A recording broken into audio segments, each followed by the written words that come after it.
They're the workers you would least expect to be physically abused on the job. Mums and dads, teenagers working in retail. But some shoppers think it's okay to lash out and attack staff. These pictures are shocking, but it's time we outed the idiots. A worker just doing his job who has no idea what's about to happen next. The staffer is checking customers' vaccine certificates when out of nowhere he's under attack and knocked out cold. He travelled down the escalator unconscious. I was actually down serving at the counter when this happened and I heard the shouting. And I ran out towards the escalator and just caught him as he was coming down. Unbelievably, the thug responsible barely bats an eyelid, travelling down into the store as his victim lies motionless, then fleeing on foot. Not even a thought about what sort of condition he was in. And to me, that was really, really disgusting. The ambulance was called, he'd suffered a mild concussion, and it was just a horrific event to witness in this store.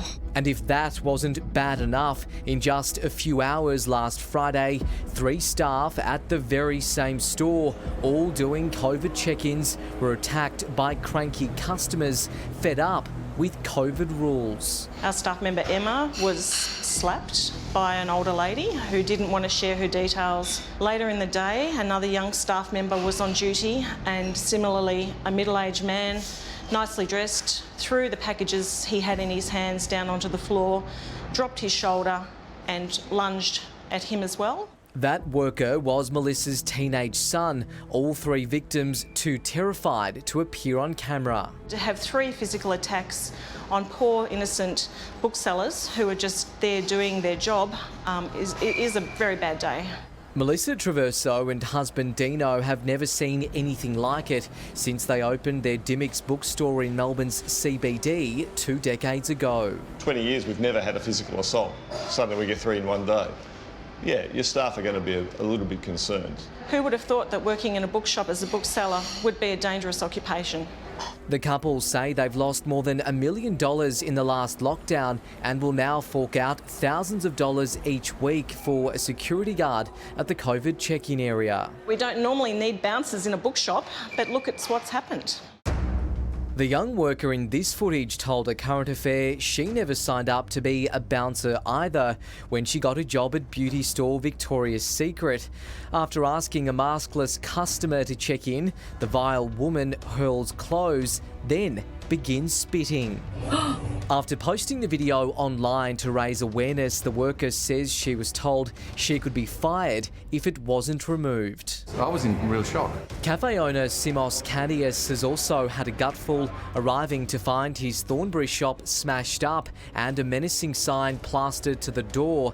Do what Daniel Andrews says and we will burn your shop down and kill you. Is it just an empty threat, or are they going to be like, they're going to follow through and get people down and attempt to attack me?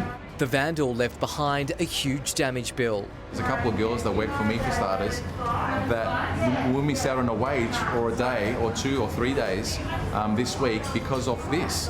And this is what these people are apparently fighting for freedom.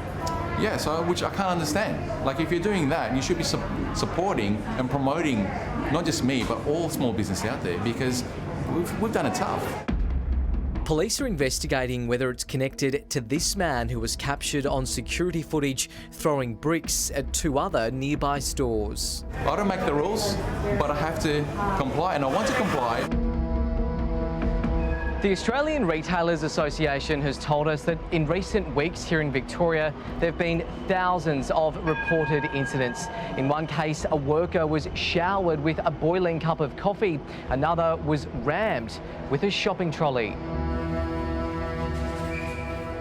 I expected people to be annoyed at having to check in and show their vaccine certificates, but I didn't expect people to be so abusive about it. Maddie Aston works at Dimmicks. And what are they saying to you when they're screaming at you? So the man who screamed at me, he was saying, "You don't have the right to ask me for my personal details." And I kept saying, "I don't need to know your name. I just need to see that you've checked in properly." Retail staff like Maddie have voiced concerns about doing a job they haven't been hired or trained to do. You're constantly sort of preparing to fight someone or like having to defend yourself, and I don't understand why people think it's our fault or have a problem with us. We are mandated to follow these mandates, or else we and our business can face, severe consequences. And it's just horrendous that people are behaving in this manner. It's appalling, isn't it? And following the spate of attacks, the Australian Retailers Association is calling for all shops to reopen to unvaccinated Victorians, like they will in New South Wales later this month.